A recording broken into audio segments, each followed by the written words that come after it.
Bonjour Philippe, bienvenue dans cette capsule vidéo d'Universem, donc pour nous parler de social selling. Alors est-ce que tu peux te présenter et expliquer ce que c'est le social selling? Bonjour Simon-Pierre, merci de m'avoir accueilli.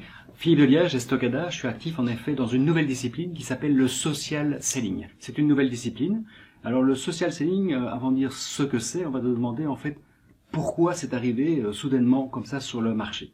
Il faut savoir que le social selling n'est absolument pas une nouvelle technique de vente inventée par des gourous pour essayer de reformer l'ensemble des commerciaux.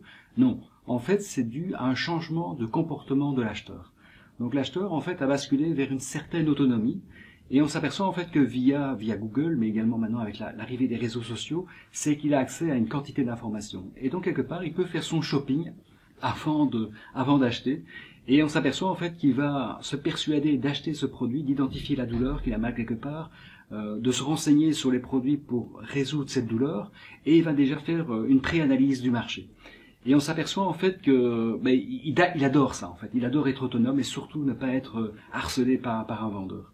Et on s'aperçoit en fait que c'est absolument incroyable, il fait en fait à hauteur de 67% le parcours d'achat lui-même avant même d'avoir besoin d'un vendeur. Et donc en effet est arrivé l'arrivée du social selling pour répondre à ce nouveau comportement de l'acheteur. Ben oui, en effet, je rebondis, parce que le digital marketing, c'est ça, c'est que maintenant on est capable d'arriver au moment où il y a un besoin émis par un utilisateur. Donc quand quelqu'un a un besoin, maintenant on va sur les moteurs de recherche comme Google, on va sur les réseaux sociaux et on va essayer de rechercher l'information par rapport à une problématique que l'on a.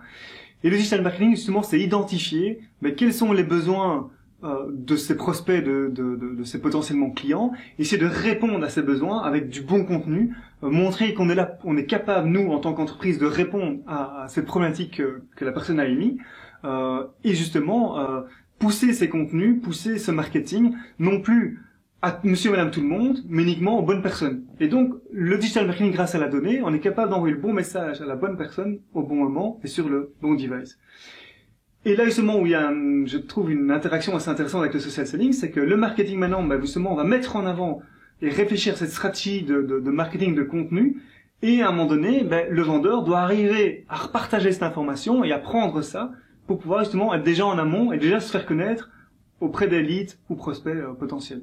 Certainement, il doit être identifié en fait dans le processus d'achat, et le marketing doit naturellement aider en fournissant du contenu.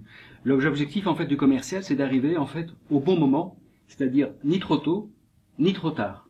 Et donc auparavant, l'inefficience de l'acte de vente, c'était ça. En fait, on ne savait pas à qui appeler, et donc on appelait trop tôt. Non, on n'a pas besoin de vos services. Ah non, on vient de commander, c'est dommage, vous avez pas appelé 2 mois plus tôt. Et donc ça, c'est la nouvelle efficience.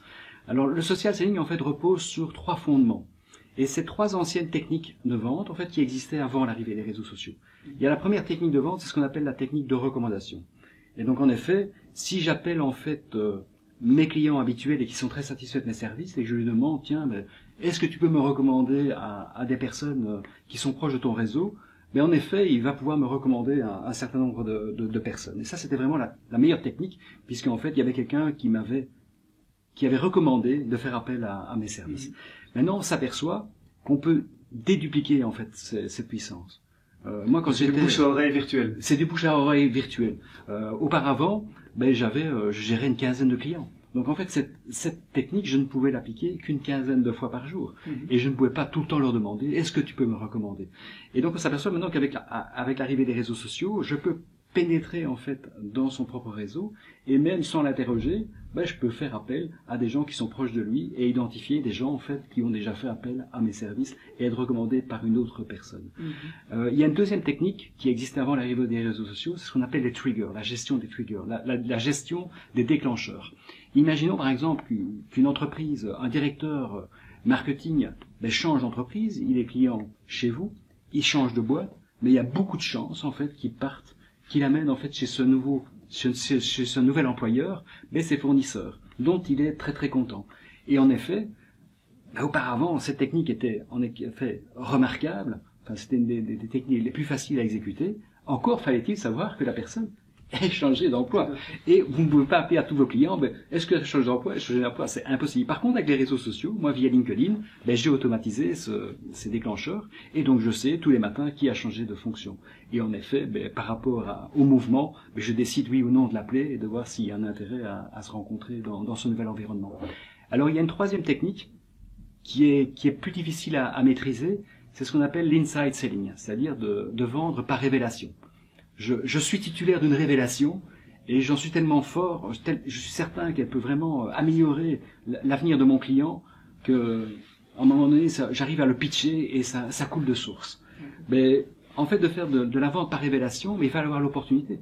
Donc même si j'étais efficient et que j'avais 4 rendez-vous par jour, je ne pouvais diffuser ma révélation que 4 fois par jour. Parfois, je pouvais être invité à, je ne sais pas moi, un espace de networking, et puis là, j'allais pouvoir prendre la parole et me présenter à 20 personnes, et de pitcher, et les gens allaient me remarquer parce que j'étais titulaire d'une révélation. Mais encore une fois, c'était extrêmement limité, et je ne pouvais pas faire du networking tous les jours. Troisième moyen, c'est de prendre la parole en public. Mais ça, il y a peu de commerciaux et même peu de dirigeants d'entreprise qui osent prendre la parole en public et d'essayer d'impacter 400 personnes, parce qu'ils sont titulaires d'une révélation. Et on s'aperçoit maintenant qu'avec l'arrivée des réseaux sociaux, tous les jours, je peux décider, en fait, de faire de la vente par révélation et de diffuser, en fait, ce dont je crois profondément via des posts, des tweets, etc. Et donc, constamment, je diffuse que je suis titulaire d'une révélation. Et alors, le gros avantage, c'est que cet acte est quasi gratuit, puisqu'en fait, j'utilise des espaces gratuits de LinkedIn, Twitter et Facebook, et je ne reçois, enfin, j'ai encore jamais reçu une facture de Twitter, Facebook et LinkedIn pour diffuser ma bonne parole. En effet. Maintenant, ce qu'il faut savoir, et ce que ça qui est intéressant, c'est que là, c'est le côté vraiment sales qui va prendre de l'information, du temps pour partager ses connaissances. Mais il y a un gros travail aussi du marketing, c'est que le marketing doit justement produire cette stratégie et ce contenu, donc ce content marketing, et doit aussi, au niveau de l'entreprise, parce qu'évidemment, pour diffuser et propager ce contenu aux bonnes personnes, au bon moment, et sur le bon device, il faut évidemment avoir des bonnes campagnes bien faites, bien ficelées. Et donc, je pense que, justement, c'est la force d'utiliser son réseau personnel, où là, on a tous ces contacts qui vont voir, évidemment, le partage d'informations, mais l'entreprise doit aussi arriver à pousser un peu plus en avant. Donc, en fait, on a le Customer Journey, et donc on a un modèle qui est le Sitting to Care. Donc, la FACI, c'est vraiment tout l'ensemble de ces potentiellement prospects. La phasing, c'est les gens qui mettent une considération à un besoin. La phase 12, c'est vraiment les gens qui veulent tout de suite acheter un service ou un produit. Et puis la phase care, c'est tous nos clients. Et c'est là justement qu'on peut faire de la recommandation, de l'upselling, du cross-selling. Quand justement quelqu'un change de poste ou de fonction ou d'entreprise, pouvoir continuer à rester. Donc le care n'est pas uniquement auprès du même client, mais en fait, il peut être aussi avec une personne, un contact auprès une nouvelle entreprise.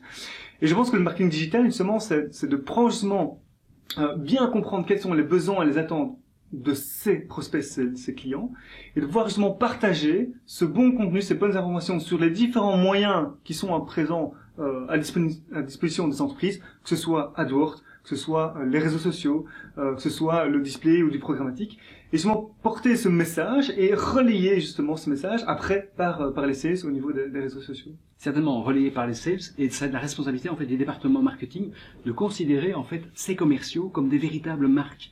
Donc en fait, le directeur marketing doit considérer que toute son équipe est une marque personnelle forte. Et il doit le mettre en avant. Et il doit faire en sorte que les commerciaux soient identifiés très tôt dans le processus d'achat. Et en effet, tout ne sera pas gratuit. Donc il faudrait que le budget marketing, en fait, des budgets marketing soient consacrés pour augmenter en fait la présence virtuelle des commerciaux dans ce processus d'achat. Et d'où l'importance alors, c'est le marketing d'utiliser ces commerciaux et ces experts dans l'entreprise et les mettre en avant pour dire voilà, si vous travaillez avec nous, vous n'avez pas que le visage du marketing, pas uniquement la boîte, le branding de la boîte, c'est aussi le branding, comme tu dis, du commercial et de l'expert qui, lui, on va essayer de porter le message et amplifier son message. Donc, typiquement, un article qui est écrit pas uniquement par le marketing, mais qui est justement écrit par un des experts ou par le commercial, on va pouvoir le mettre en avant et donc le pousser auprès des bonnes personnes. Et le commercial, en fait, a une carte forte. C'est-à-dire c'est son authenticité, je vais y arriver.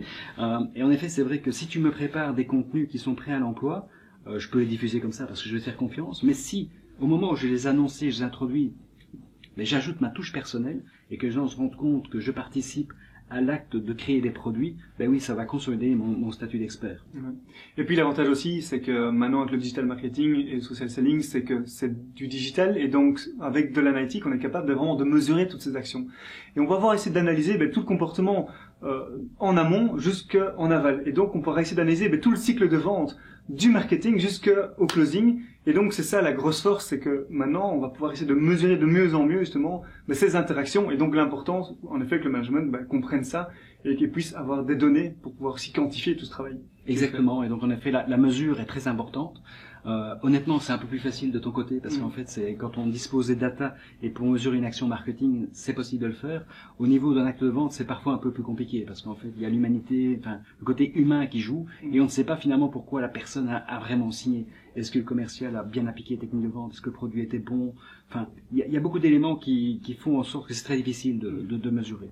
Par contre, il y a quand même moyen de mesurer quelque chose. Et là, je parle de mon expérience personnelle, c'est que moi, j'ai réduit mon cycle de vente. Donc auparavant, par rapport à quelqu'un qui ne me connaissait pas encore, il fallait 3 ou 4 visites pour qu'il me signe enfin un bon de commande. Et maintenant, la plupart des gens me signent lors de la première rencontre. Donc je suis même en moyenne à 1.2, donc parfois j'échoue. Mais très souvent, en fait, les gens me signent une commande lors de la première rencontre. Pourquoi? Parce qu'en fait, ils me connaissent et ils m'ont déjà identifié comme reconnu comme expert dans mon secteur d'activité. Alors, autre surprise, c'est que j'ai augmenté en fait la taille moyenne de mes premiers bons de commande. Et donc, auparavant, moi, quand mon point d'entrée c'était 3 000 €, quelques journées de consultance, quelques demi-journées de consultance, et maintenant, je m'aperçois que lors d'une première visite, je peux annoncer en fait un projet global et aller au-delà de 30 000 €. Et c'est possible qu'ils signent le bon de commande lors de la première visite. Donc, le social selling en fait améliore l'efficience de l'acte commercial. Oui, et j'ai un exemple très concret, c'est que dans le secteur automobile, avant il y avait une moyenne de un peu plus de 5 visites, parfois 3 à 5 visites en showroom avant d'acheter la voiture, et maintenant on est à 1 à 2 visites parce que les gens ont pris toute l'information en ligne, ils savent exactement quel modèle, quelles options ils veulent, et ils arrivent juste en effet pour confirmer avec le vendeur, et si le vendeur répond correctement aux questions et aux attentes du prospect, du client qui est devant lui, il va closer la vente directement. Exactement. Les vendeurs redeviennent des closers. Merci beaucoup, Philippe, pour cette capsule vidéo et à très bientôt. Merci Simon-Pierre.